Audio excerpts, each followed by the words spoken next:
And I'm Ken Behrens, and through the magic of radio, we are able to talk to Dr. Science today. Good morning, Dr. Science. Good morning, Ken. Pleasure to chat with you. Thank you. It's nice to talk to you, too, via the miracle of electromagnetic radiation. Already I'm snowballed here. I'm snowed. I'm lost. Did you lower your voice just an octave or so when you started to sound more authoritative? Well, that happens to us scientists. You know, we need to get people to believe us, and there's only one way to do that. Well, I should sound like I know what I'm talking about, too. Since some of us have a better gift at it than others. Well, yes, but we could work at it, can't we? We can try. Dueling Dr. Sciences. Dr. Science's big book of science is in front of me, simplified by Dr. Science with Rodney. Unfortunately, we tried to talk to Rodney, but Rodney's not doing interviews.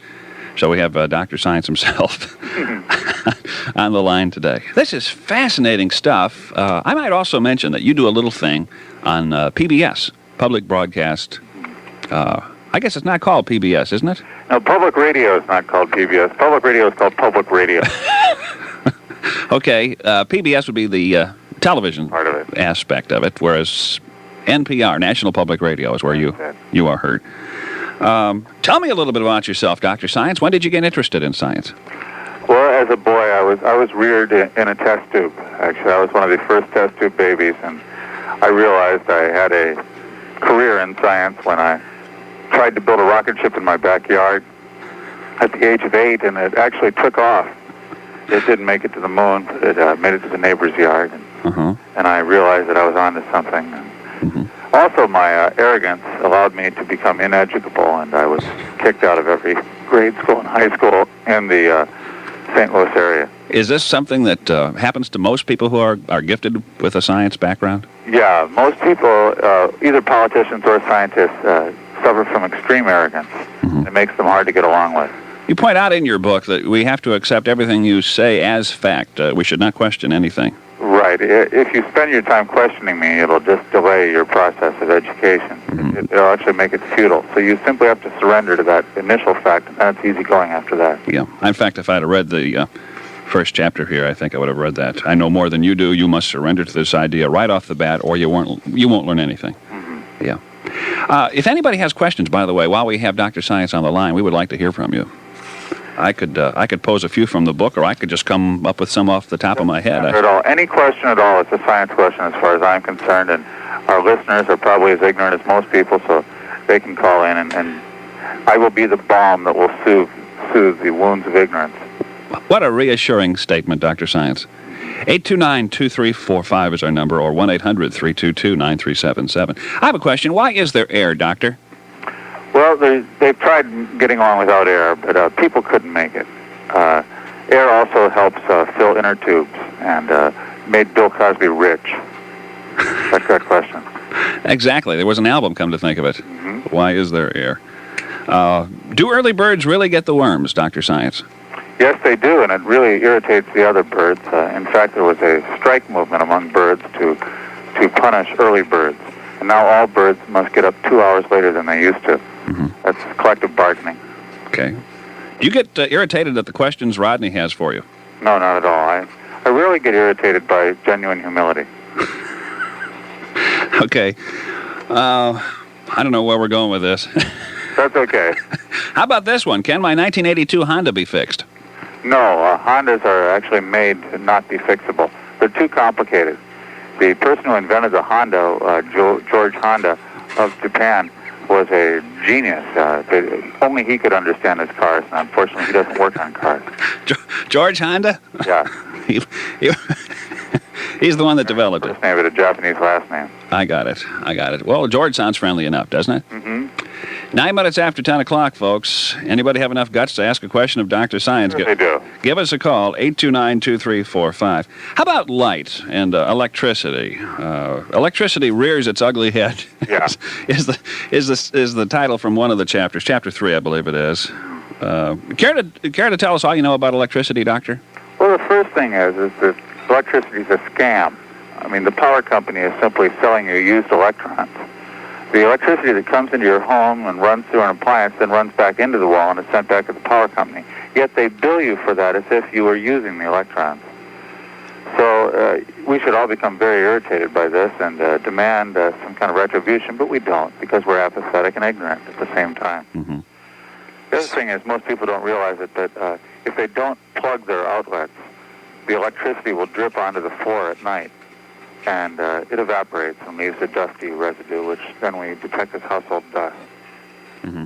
This finds its way under the bed and mates with the carpet, and that's where the dust bunny comes from. Glad we're clarifying all this for folks. I figured there's some housewives at home, and Yeah. they're in between things, and maybe this will give them a new insight into how to keep that house clean. Why is electricity sometimes referred to as juice, Dr. Science? Well, it came from the early days of electricity in New York City.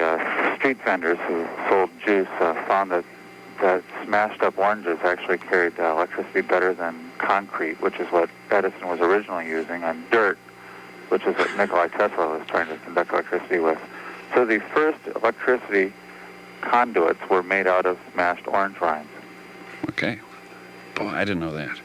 It's 11 minutes after 10 o'clock. More wonderful information from Dr. Science in a moment. Dairy Queen is treating you better than ever. For only 99 cents, the famous and delicious Peanut Buster Parfait is yours to enjoy. Thick, hot fudge, crunchy peanuts, and all for you. Or you may prefer the equally famous and delicious Dairy Queen Banana Split, topped with chocolate, pineapple, and strawberries. It's also just 99 cents at participating Dairy Queen stores.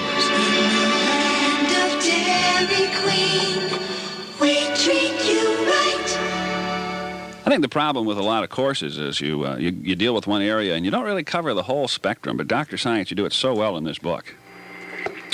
Let me take a phone call. You want to take one? Yeah, let's take a phone call. All right. Good morning. Do you have a question for Dr. Science? Hello, Doctor. Yeah. Yes, I have a question for you. Mm-hmm. I have an electronic calculator at home, and if I punch in, let's say, 2 plus 2, the calculator comes up with the answer of 4. How does it know that? It doesn't. It gives you the answer you want to hear. It knows that you know that 2 plus 2 is 4. See, electronic calculators are people pleasers, most of all. They have no real sense of the truth.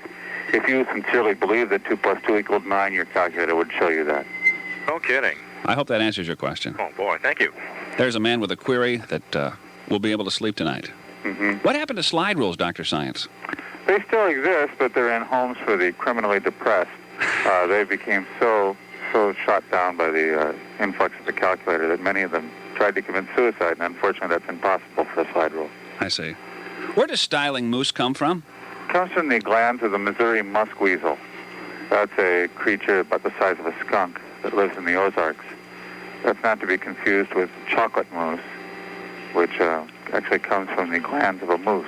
Okay, or bullwinkle moose. Mm-hmm. Good friend of Rocky. Yeah. There's a final exam in the book, but I don't want to get to that point yet. Yeah, as long as the math question came up, can you really divide by 0? Well, you can, but you run the risk of ending all life as we know it.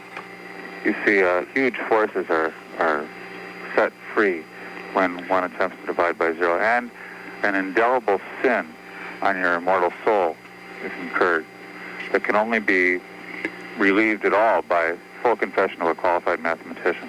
Okay. You point out on page 115 that you do need a special uniform to wear if you are going to do any division. Yeah, I have one. I got it from, it's an early diving suit, actually, from 1930s for deep-sea diving.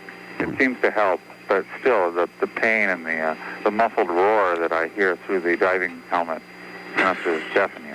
Yes, first you start out, it says here, I can and often do divide by 0, but only after I've made the necessary preparations. First of all, I fast for 48 hours, consuming during that time only mildly fluoridated water. Yeah. Then you don the special Mylar Teflon division by 0 suit. Then you put on a digitally recorded compact disc of Gregorian chants and begin with dividing very small numbers by other very small numbers. And as the numbers get smaller, the sparks begin to fly. So I would not recommend this for the amateur. Don't try this at home. No. That's the first thing I have to say to any listening audience. There may be gullible school children at home now who will attempt to divide by 0, and when their parents come home, they'll see that the house is gone. Okay. Why do fluorescent lights hum, Dr. Science? Because they don't know the words. See, Fluorescent lights have a tremendous sense of pitch. They have perfect pitch, but they can't for the life of them remember the words. Incandescent lights, on the other hand, have an easy time with the words, but are tone deaf. Mm-hmm. Why is it, Dr. Science, that when we travel away from an object, it appears to get smaller? It does get smaller. You see, from each of us, we emanate size rays. They're invisible, but they give objects around us their size. And when you get far away from them, your size rays have less power, and that object shrinks. Do we also become smaller to that object? No. We retain our size, our same size all the time. We emit size rays. We don't receive them. 829-2345. I expect any moment we'll be getting calls from the Illinois State University Physics Department or perhaps Illinois Wesleyan Science Department. I challenge those people. Do you really? I challenge those people to stump Dr. Science. 1-800, maybe we ought to give the 800 number, Dr. Science. I think so, too. Phone calls are a little slow at this time. 1-800-322-9377 or 829-2345. Stump Dr. Science and win a cigar. No, we don't even have any of those today. We're talking about science this morning. Here's a good question for you. Why are so many people afraid of science, Dr. Science? You know, we have a lot of students that just sort of cringe whenever it comes time to study your particular area. Well, it usually comes from the personalities of scientists themselves. You know, we've been living with our friend the atom now for some time, and you come to wonder, do scientists really have your best interests in mind? And I think I would say no, in general. Most of them seem to be wounded people, misogynists, misanthropes in general. Mm-hmm.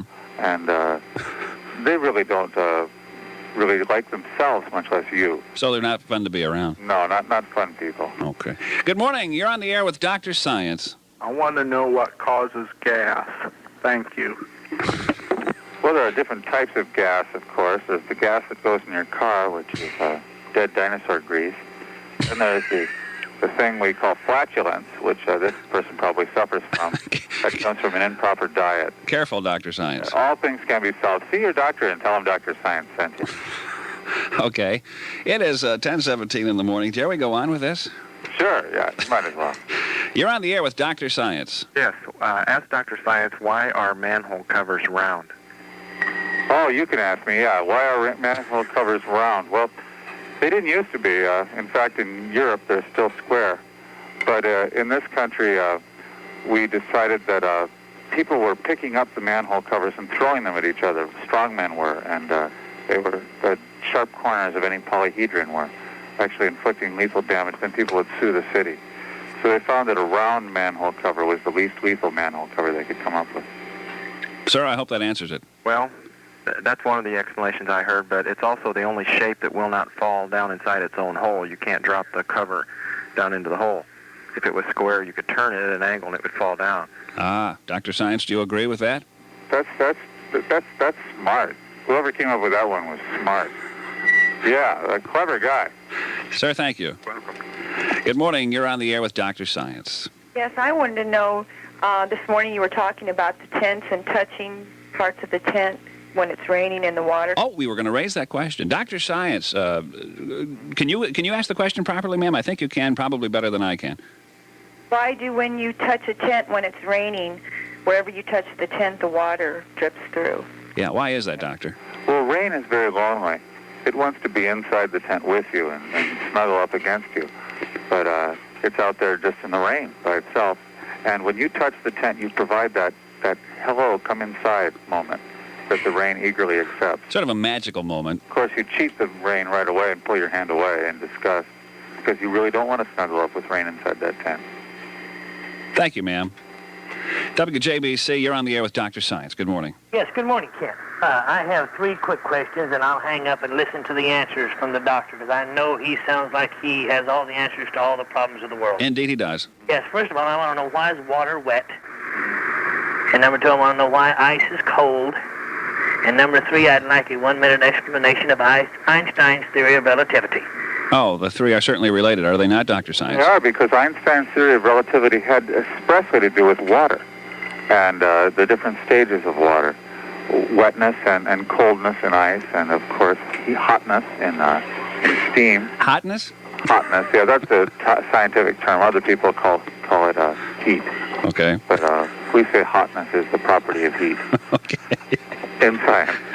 Many things are ungrammatical in science, but yet they're scientific. You'll find that to be true. Okay. But water is wet because it's actually sad. It's tears. It's the universal tears of creation. And ice is cold because water can often be frigid, just as many of my ex-wives were when they were around me and my arrogance and aloofness. And I'm to this, and he had many ex-wives. Unfortunately, our caller had to leave, Dr. Science. Well, that'll happen to those callers. Some people are just, they have the question, but then they don't want to delve into the... He wanted to get his pen and paper and write it down. I think so. You're on the air with Dr. Science. Good morning. Yes, good morning. This is the health department over at Bent School, and we have a question for Dr. Science. Mm-hmm. We'd like to know that no matter how often and how good you clean your belly button, how come it always emits an odor? Yeah, and that's especially true in children, adolescents too. What happens is the belly button is the pathway to this dimension from another dimension. And lost items, especially lost socks from the dryer, find their way back into this dimension through the belly button at night when we sleep. There you go. Hello? Yes, I'm there. And many of the socks that come through are not properly cleaned. And that's where the odor comes from, or else it's the odor of laundry additives. Well, I'm going to go home and check for all those All laundry. the belly buttons of anyone around you, and you'll notice a fabric softener smell to them. Okay, thanks. Do the innies emit more fabric than the outies, or shall we not get into that? Yeah, let's not get into that. Okay. 829-2345 is our number. A terrifically important number for you. Many people have had these questions that have been on their minds for a long time. Good morning. You're on the air with Dr. Science. Hello. Hello. Oh. Go ahead. Was Tiny Tim really Margaret Truman, do you think? Yes.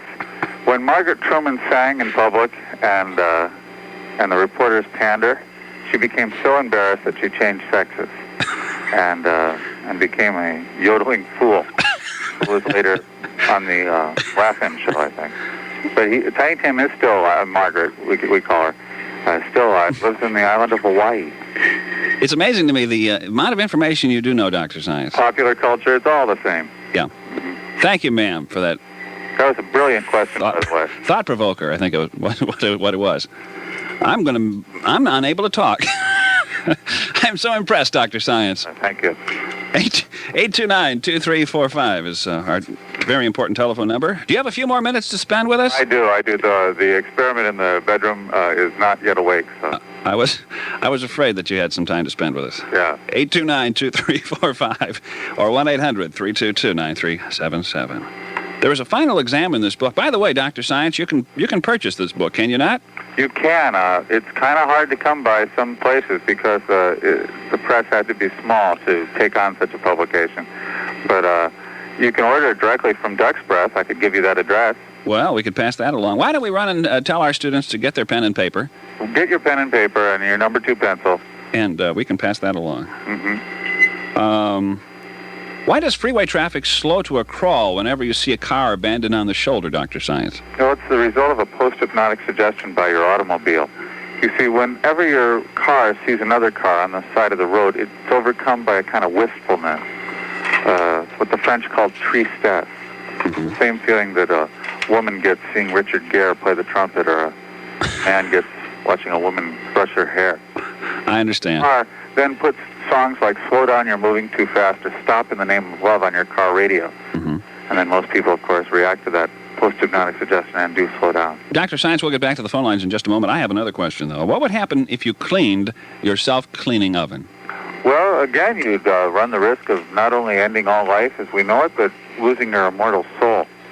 Inside each self-cleaning oven is a small heat-resistant jackal called, whom the ancient Egyptians called Amana range, which translates to ugly dog on fire. And this creature eats the contents of your oven right down to the broiler grease. If you attempt to disturb it while feeding, then you unleash the very beast mentioned in the book of Revelation. I think probably you ought to read your instructions pretty carefully, if not the Bible, then. Instructions and don't mess around. Yeah. No user serviceable parts. 829-2345 is our number. We will be right back with Dr. Science for a few more enlightening moments. What's the best way to buy your next used car? Here's Bill Fisher of Payday Used Cars. With good credit, a reasonable down payment, you can make your payments directly to us with no finance charge at all. That's right. At Payday Used Cars, you can buy a quality used car with no interest charges. What happens is the payments are just made directly to us so that you don't have to go through any bank, credit union, or anything like that. There's no extra charges. See Bill Fisher. He'll find the right car at the right price for you. Payday Used Cars, 1409 South Main, Bloomington. Dr. Science, I've never seen the phone lines in such a condition. Well, that's probably a compliment. But they are ringing now, so let's go back to them. You're on the air. Do you have a question? Hi, yes, Dr. Science. Mm-hmm. I'd like to know, when will they invent a microwavable food chain? Oh, they already have. You can buy them at your local supermarket. They're in the deep freezer. Yeah, food chains. They look like bicycle chains, only they're not black and greasy. They're green. And they're quite tasty. They can be made into any variety of snacks or family meals. Sir, thank you for that very good question. Good morning. You're on the air with Dr. Science. Yes, I have a question for him. Two questions. Mm-hmm. One is, why does grass grow faster when you cut it? And when you step on a scale, why is it always reads the wrong amount? Thank you. Uh-huh. Yeah, well, grass simply requires attention, you know. It's like a child. If you lock your child in the closet, he won't grow either. And if you cut your grass, it will grow and respond to your attention and love. It'll hope you come out next week and cut it again. Your scale, well, inside the scale there's a small weasel. Actually, it's only about 4 inches long. It's called the lying weasel. And its whole punishment for past sins is to be in a scale and lie to you. Not very many people care about it, though. Mm-hmm. Dr. Science, since the phone lines are not ringing at the moment, I do have a question I would like to pose, and that is one about dollars. My parents told me that dollars don't grow on trees, and I was wondering if you could tell me what sort of life form produces dollars. Dollars themselves are actually a fungus, which is kept in the mint, in the basement of the mint. They have the right temperature.